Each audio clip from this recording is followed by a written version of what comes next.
Yu Yu Hakusho has perhaps one of the most comprehensive power hierarchies in all of anime. The seeds were planted within the show, but it's really our responsibility as the viewers to put the pieces of the puzzle together. And to do this successfully, we're going to have to look at a bunch of things, and some of the things we're going to look at is definitely a very outside-the-box approach. To start with, we actually were given a list of power levels in the manga as well as the anime, mainly pertaining to the S-class. Not just that, we were also given power levels very early on in the series. We're talking about at the very beginning of the Genkai arc. To construct a distribution of power levels, what I did was I created this exponential function you see on the screen. The lowest power level we're assuming that any demon can have is 100, though technically it can be lower, but who cares about them. This function that you see in front of you actually took quite a bit of time and analysis and work, and I'd come up with other functions too, but I think this is the most accurate in my opinion. Essentially, for every increment in the exponent, that's also an increment in their class. So for example, we increase this exponent from 1 to 2, that's D+. If we increase it from 2 to 3, that's C-. If we increase it from 3 to 4, that's C, up until we reach S-class. And in this case, Hokushin's power level I think would be a bit higher than the average S-class, so I decided to put the power level in S-class starting at around 25,000. If we were to create a chart, this is what the chart would look like. Originally, I had also planned on comparing these two scenes of Yusuke destroying the mountain and Genkai destroying the boulder. The problem with this is that from a physics standpoint, it actually went out of bounds when comparing the power of a B-class to an S-class. We compared the destructive radius of what Genkai did to Yusuke. Yusuke's destructive radius is more than 2,000-fold of what Genkai did. But the other way of looking at it is kind of controversial from a physics stance, but it conforms with the power distribution that I created. Assuming that the dimensions were equal, in this case, I estimated that the face of the boulder was roughly 11 meters long, and the side of the mountain that Yusuke blew up to be about 100 meters long. And now if you were to find the proportionate difference, it's roughly 14 times the difference. So according to that exponential function, a B class is someone who has a power level of 3,000 and above, and S class in this case would be 25,000 and above. So Yusuke's power level is estimated, quote unquote, to be around 46,000. Personally, I would lowball his power level down a little bit to like 40,000, and I think that makes a lot more sense. The second method quite literally takes into account as to how many punches, kicks, and ki blasts are thrown, and then we have to calculate how much damage each punch and ki blast would do. As stated before, this is kind of out of the box, but what we get is a pretty interesting result. We estimate the damage done, and well, that will be the part that's partially opinion based, and the other part is objective. For example, see this clip here? How much damage do you think Toguro has taken? I think at this point he has taken a minimum of 40%, maybe 60%, anywhere in between. I think most of you will agree with me. Based on this estimate, we then go back and count the punches and kicks thrown, starting with an estimate, and then changing the estimate to fit our HP estimate. This is a pretty tedious task, but it's accurate to the anime. Overall, the numbers I came up with are 1% for light punches, 1.5% for mid punches, 2% for hard punches, and 2.5% for kicks, and for ki blasts, it will depend on charge, but it's usually around 10%. This method is most accurate when we know that the characters fighting are of equal power. Applying this method to either Yu Yu Hakusho or any other anime can get kind of complicated, especially when there are no fights of even ground. After all, the characters for these shows didn't make anime with any sort of dedicated metric in mind. So now that we have power hierarchy, we can put this to a test using Unreal Engine. I've created a simulation where enemies will keep spawning. In this case, I chose to use Toguro. We're going to use a simulation to test a bunch of scenarios. Some of these scenarios being the differences in power in the hierarchy. How strong would Yusuke have to be to defeat the SDF members? If we did a 3 King War Arc simulation, what would the outcome be? Later in this vid, I aim to answer all these questions. Let's start with the first simulation. Toguro will fight various demons ranging in power between 241 and 742. Not the number, I mean their power level will be between 241 and 742. This is the threshold for C-class demons. I estimate Togoro's power to be at around 4400 at 100% power. I think this is pretty accurate, but something else I need to explain is the damage formula. This part is something I figured out recently, and it opened up a new understanding as to how the power hierarchies would be developed, not only in Yu Yu Hakusho, but other animes as well. Let's go to this very important snippet from the manga. It's pretty cool that we can see the power level of the three kings, but there's something even more interesting. Note how each area is broken down into a different category, and even more importantly, note that there's an HP stat. What does this mean? This means that damage is done relative to HP and relative to power, not just relative to power. This is the formula I created to explain damage. If Ryzen were to punch Yomi with a light punch, Yomi would take 1.5% damage. However, if Yomi were to punch Ryzen, Ryzen would only take 0.9% damage. This is due to the HP stat. Now suppose there was no HP stat and HP is uniform across all power levels, aka your HP is 100% with no other metric augmenting it aside from defense. Yomi would take 1.4% damage and Ryzen would take 1.1% damage.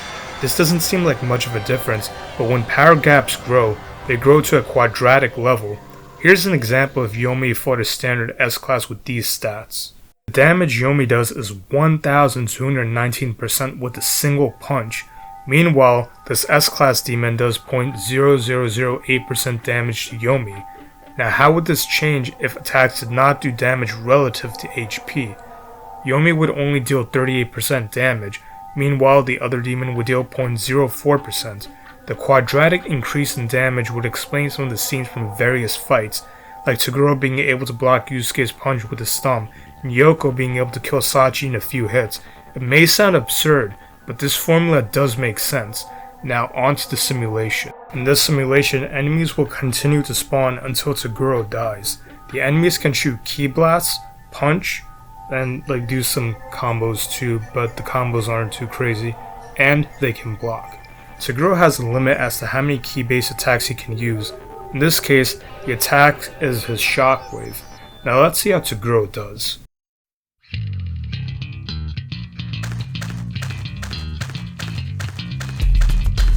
Five minutes later.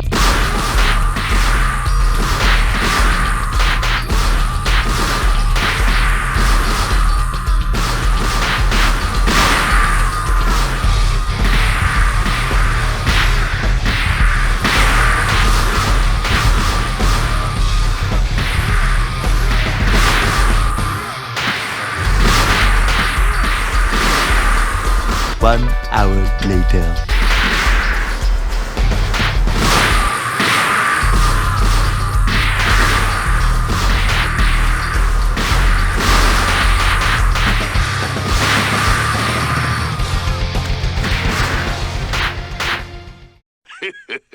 Isn't that cute? But it's wrong!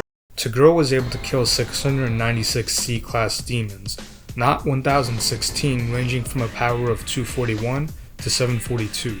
There was an error in my code that stated the generic demon developed invul after shooting a ki blast. This explains why some of the punches and kicks did not confirm. Instead, I changed the invulnerability to only be from knockdown to the standing up animation. Furthermore, every demon like Toguro could only use up to 4 ki blasts. The next simulation will predict Yusuke's power level. This part is a bit tricky. We know due to the large gap in power that Toguro would have super armor fighting the generic demons, but how about Yusuke? Firstly, we know that the SDF realized that they wouldn't be able to defeat Yusuke, so there's two ways to go about the simulation. A higher power level isn't necessarily enough with 7 SDF members. Assuming they could close in on Yusuke and stun him with single strikes, they can easily win by stun locking him. In other words, Yusuke would either have to outmaneuver them, or to have some degree of super armor, or most likely both. Given that the SDF likely have high A-class power, they would likely range between 15,000 and 18,000 respectively in terms of power level. So in our simulation, rather than give Toguro full immunity to stun, we will set his stun to be around 1 in 10 attacks through punches and kicks, etc., and for ki blasts 1 in 5.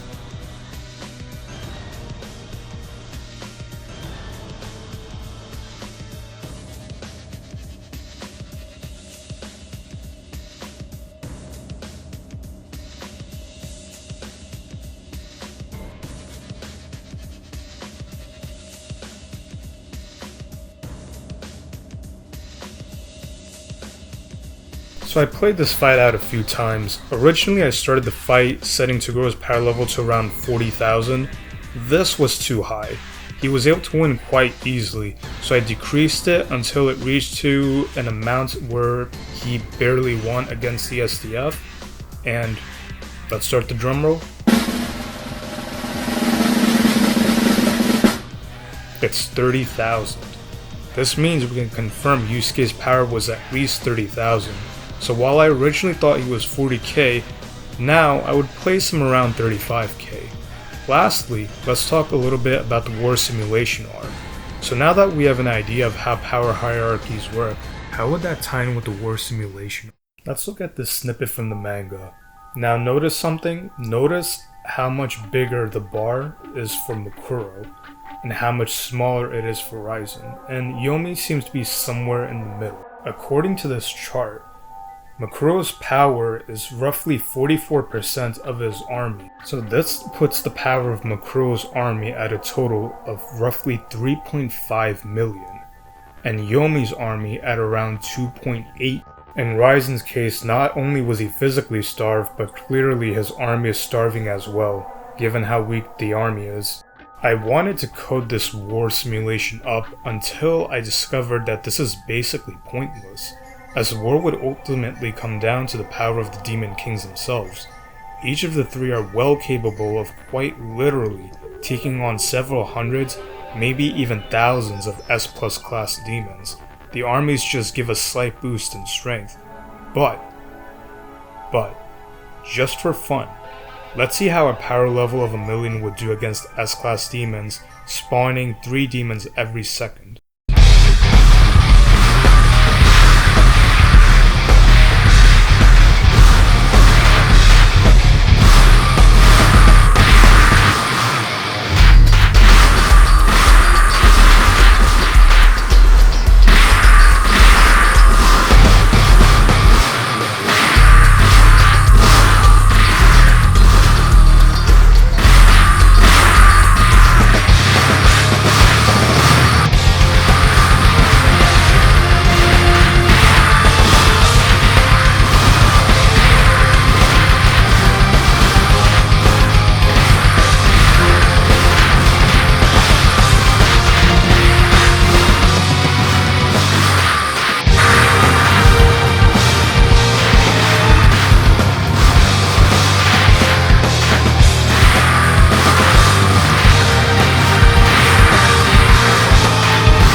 By the time Toguro died, he had killed 1,896 demons, each with the power level of 100,000.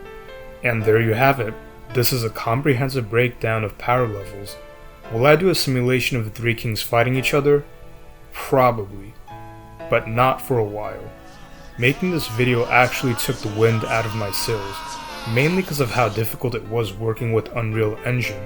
And not to mention, I would want to create unique animations for each king, and it's gonna cost some big money, which I'm not sure if it's really worth. If I do it, I would have to have the money. Anyways, thank you for watching the video, and have a great day.